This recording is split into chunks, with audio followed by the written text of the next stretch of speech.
The Zolg was there before me. As much a fixture of my life as gravity or air, or the sense of my own body. It exists in even my earliest memories as a constant warning against carelessness. It was there when I brushed my teeth, giggling in the bathtub. It was there, stealing food that fell under the table at every meal. It was there, sitting above my bed, stroking my hair with hands the size of dinner plates. Every morning, there were new rules, all learned from close calls that happened the day before. Every week, we reviewed its effect on us, how to improve, how to be smarter, how to be safer. For a long time, I couldn't even distinguish the rules made for it and the rules made for us. Don't touch the oven when it's on. Be careful of the kettle. Don't play with plug sockets. Don't put cables in your mouth. Watch where you step. Never use any appliance without first checking the wiring. Always help Daddy look for the Zolg as he backs out of the driveway. Rules upon rules upon rules, growing in number and complexity until we felt stifled. All of us slowly going mad from the suffocating need for constant vigilance. Other teenagers had fun. Other teenagers stepped away from the rules and embraced freedom. That's what adulthood was meant to be about, or so I thought at the time. But not for me. The rules just kept growing. Eventually, I realized that other families don't have Zolgs, just us. There's only one of him, and whatever inexplicable force brought him into existence saw fit to put him with us. For years, it had never occurred to me to evaluate its presence as anything other than a simple fact of life. But when I saw the madness for what it was, something inside me changed. A hatred crystallized into an icy core. I was filled with memories of his little egg-shaped body and lanky arms with those huge yellow-green hands. Whole nights spent listening to him waddling down the hallway as he scratched his dangling yellow fingers over the walls, gagging at the things he'd sneak into Mom's cooking, crying at every dead animal left on our doorstep. I hated that stupid thing. I hated it so much that, one day, I snapped and lashed out. Whack! I hit it so hard that it flew off the table where it had been dancing on my plate, and it hit the wall with a satisfying thud. I expected my mother to fly into a rage at this blatant transgression of family law, but instead, she just ran up and held me, stroking my cheek. It felt like a nightmare. My mother clutching me, and everyone crying and shouting while that thing laughed from where it lay. Why didn't it hurt? Hadn't I hit it? And then, as slow as a sunburn, a red outline of my hand formed on my face, and I came to learn exactly what it was the Zolg was after. It wanted us to hit it, to kick it, abuse it, kill it. It wanted our malice, our frustration, our carelessness. It wanted nothing but our suffering, and anything that we did to it just came back onto us. 100 times worse, 100 times as slow. You could see what a broken bone looked like when it takes 4 hours to render into existence. Bone looks like putty being pulled apart by a child. Skin reddens and depresses into long, streaky welts. Layers of tissue and membranous flesh pull apart laterally until finally, it all tears with a glacial slowness. It looks like quivering despair, like grief, not screaming agony. Because when pain is that horrific and that unstoppable, you don't yell or cry or shout. You give up. You retreat. You turn catatonic and switch off. Or you just die. And the Zolg, despite its rock-slide teeth and leering grin and hillbilly giggle, is smart and patient in surprising ways. Every time that I touch an oven, or a car, or even just a light switch, I need to think 1,000 things over. Did I remember to check the walls? To look at each and every plug socket? Have I seen the Zolg anywhere? Has it got its grotesque mouth clamped around a cable just out of sight, waiting for me to plug it in or switch it on? Has it wrapped its mouth around the exhaust of my car, ready to suffocate? Every action and consequence has to be thought out in the most explicit detail. Every bump on the road has to be investigated, lest it turn out that the Zolg had cleverly watched you for days, traced where you work so it can slip out one night and waddle breathlessly to an ideal overpass bridge. My brother once broke 2 ribs when it managed to leap in front of a ball that he went to kick. My sister spent 3 weeks in the hospital after she poured bleach down the kitchen sink, failing to notice that the Zolg had unscrewed all the pipes and was waiting to gleefully gulp down poison. I'm the only one left now. My father was the first to go, not because he was careless, but because he always took it upon himself to do as much as he could. You couldn't even turn the TV on without him insisting on pressing the button for you. It always felt so controlling, so stifling. But once he was gone, it became pretty clear why he did it. It was never the same without him. Mom tried so hard, but it was never the same. She had had her own fears, her own struggles to contend with. I really can't blame her for not being able to do the work of both of them. I remember coming home from school and they were waiting for us in the living room. My older brother had gotten back before us and was sitting silently at the kitchen table, tears welled up in his eyes. God, that was the hardest.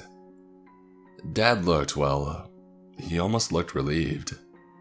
But seeing my 19-year-old brother cry was like a breeze block to the face, and in that instant, I knew something horrific had happened. They hid him away. I still don't know exactly what happened, but I made a pretty good guess from the state of the lawnmower that Mom dragged out to the curb, and the fact that we wouldn't see these Zolg again for at least 8 days. I would later learn that in moments like that, it'll stow away and knit itself back together slowly, which at the very least explained the giggling that I heard coming from the linen closet during those horrible, silent nights. Dad never did scream. I would hazard a guess that he had killed himself, and I know I should feel some relief. But I glimpsed his body on the way out, and the thought of those injuries happening to a lifeless corpse just sends shivers down my spine. We never mowed the grass again. It was a loss too great. And over the next few weeks, Mom deteriorated. She started drinking, crying late into the night while my brother would cook us food and tell us that everything would be okay. But it never would, never again. She only got worse. She might have had a chance if it was just us, but we couldn't just abandon our vigilance, our paranoia and fear, and we had to carry on as normal. Jesus Christ. We even had to check Dad's coffin before burying it. For a while there, she almost came back. Looking back, it couldn't have been more than a day or 2, at most. But she did manage to set the table for us, just once. We were all there. Dad, dead and buried, and none of us having seen the Zolg since his death. When from upstairs, a door slammed shut, and Mom was so startled that she dropped the food that she was holding. Its flat, hairy feet slapped down the stairs one by one, while its heavy, wet gurgles punctuated our horrified silence. With a sort of mounting disbelief, I watched it walk up to the table that obscured its stumpy little body from my view and drag itself up onto one of the chairs. Dad's chair. Dad's place. Mom had even set a plate for him, if only by instinct. And you know what? It didn't look at me or James or Lori. It looked at Mom. It knew what that single gesture would do to her. And it laughed the whole time that we had to pin her down and stop her from driving a knife right into its face. It gibbered and howled with such joy at her threats, but we stopped her from doing it. And after that, I don't think she was ever the same. That was when the drinking started. It was also when James became the new favorite. It had always shown a special interest in Dad, and without him around, it fell on James to become the focus of its attention. We always thought we had been doing such a good job, but without Dad, things felt 1,000 times harder. James was injured 6 times in as many months, and things were never much better after that. I remember he took me fishing. He asked Mom to keep an eye on the Zolg and stop it from following us, and we went together, and for a few blissful days, it was just us and no one else. And he told me about the lessons that he had learned in the last few months, told me about the Zolg's favorite resting place, some of the intricacies that he had deduced, and more importantly, that I would have to steel myself and be ready for what happened if he ever failed. And like all of them, he eventually did. But not before we found Lori crushed to death. We think she had dropped the microwave on it, but we can't be sure. It was her first week at university and she didn't even call to tell us. But we knew she was aware she had done it because she called in sick to all of her classes a day early. And then she just locked the door and let it happen. We didn't even realize the Zolg had found her, but it had somehow. And the sight of her lying on her bed, pulped to the thickness of a few planks of wood, as it giggled and jumped on her broken remains, will forever be lodged in my mind. I like to think she found a way of ending it, but I don't know that at all. She could have sought help, something to ease the pain, I'm sure of it. But we don't know for sure, and I have to wonder if she felt it at all, every second of it. She was in there all alone for at least a day and a half. James disappeared for a few months after that, and it was just me and Mom. When James finally returned, he stank of booze and had this haggard look about him, and I couldn't help but wonder what he had done in that time. "It'll get me," he said, "sooner or later. I just wanted a taste of what life had to offer. All the good, all the bad." But later, he would confess that he had just tried to run away and lost control, heady with the belief that he had escaped the Zolg, and downtrodden by the guilt of what he had done to us. Except the Zolg had followed him. Slowly and carefully and relentlessly, it had followed. You can leave it behind for a while, but it won't be cheated, and somehow it finds its way to you. Even if you're on the other side of the world, it'll get to you. And it'll never take more than a week. James must have known that, but he tried anyway, moving from place to place and doing God knows what. He lived with that guilt until his death, even though I never gave his lapse a second thought. We were all just trying our best. I tried so hard to make him see that, to make him forgive himself, but there was nothing left for him except a dark spiral downwards. He had brought habits back with him, and with little else to do, he just let those habits grow into their own ugly monsters that rivaled even the Zolg. I still don't blame him. The note that he left was so rational, so thoughtful. He really had convinced himself that he was doing us a favor. But the fact that he had died by pumping the Zolg full of heroin tells me that he had other ideas. It was a good attempt, as far as ways to beat the Zolg go, and it was with great despair that I first saw his face and realized that he hadn't won anything at all. No one will ever know exactly how it happened. The Zolg, at least, spent 4 days crying in a cupboard, but James died nonetheless, and it didn't look like he had died in ecstasy. His eyes were hollow, his skin gaunt and leathery, and his jaw had dislocated in a scream so terrible that you could fit an open hand in his mouth. However, the Zolg had twisted and reinterpreted the poison in its veins. What fell on James looked a ritualistic murder gone wrong, like a possessed corpse had gotten trapped in a box and left to rot, while the demon within raged and bent its host in terrible spasms. I didn't even tell Mom the details, but I have to guess she knew. even if she was barely present by that point. In her sunken eyes and loose skin, I saw a pale reflection of James, and came to accept that even when the Zolk doesn't get its way, it still doesn't lose. The months that followed were hard. Mom was barely in her 60s, but she was being eaten alive by grief and fear. Towards the end, she wouldn't even leave the bed, too afraid to risk injuring the Zolk. I became a full-time carer, and paid my own price in the process, trapped in that house while constantly working to keep the Zolk away from her. Every meal took hours to prepare.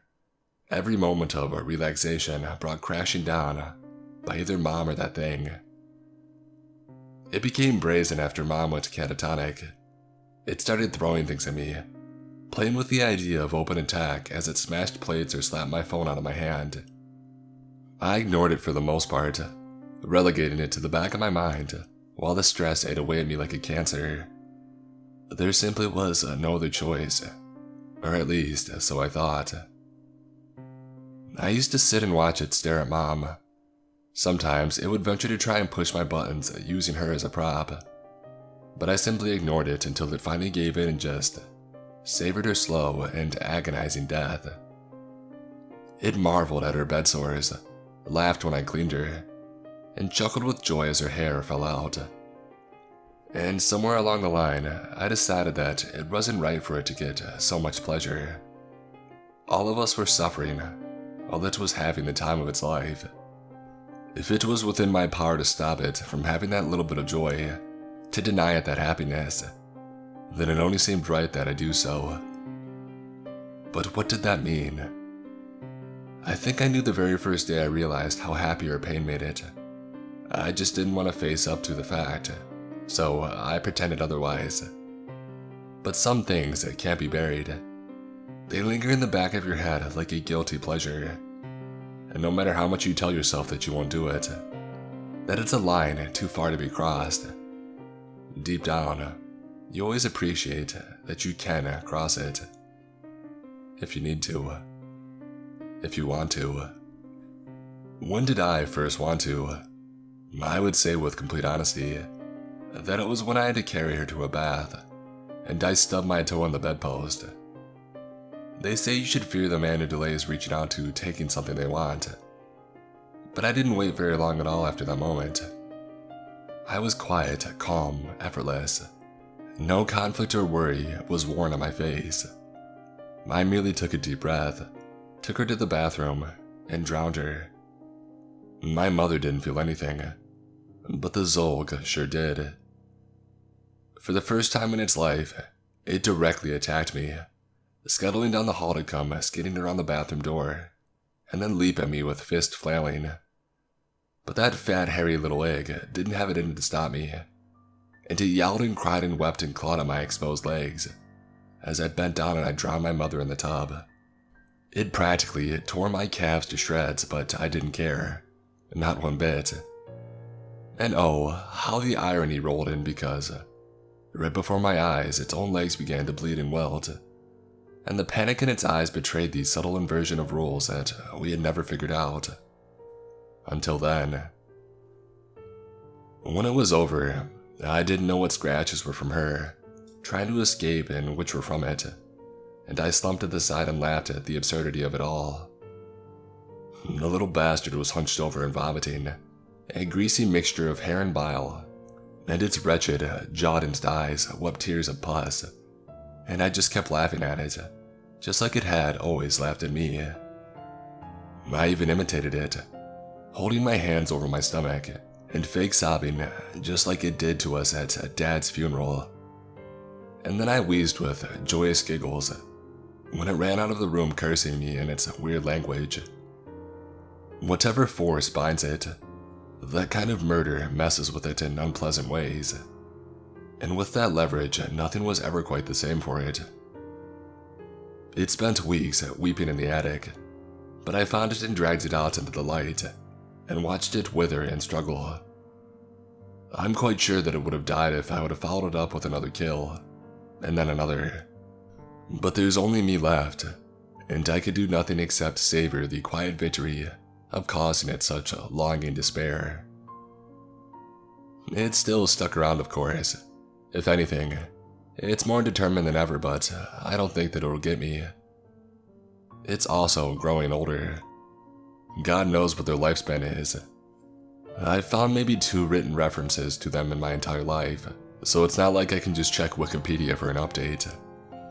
But it is getting older, thinner, closer to the grave. It's just a thing after all. Maybe it won't happen in my lifetime, but I sure as shit won't be having kids, and I look forward to the thoughts of that stupid thing left old and alone in this world.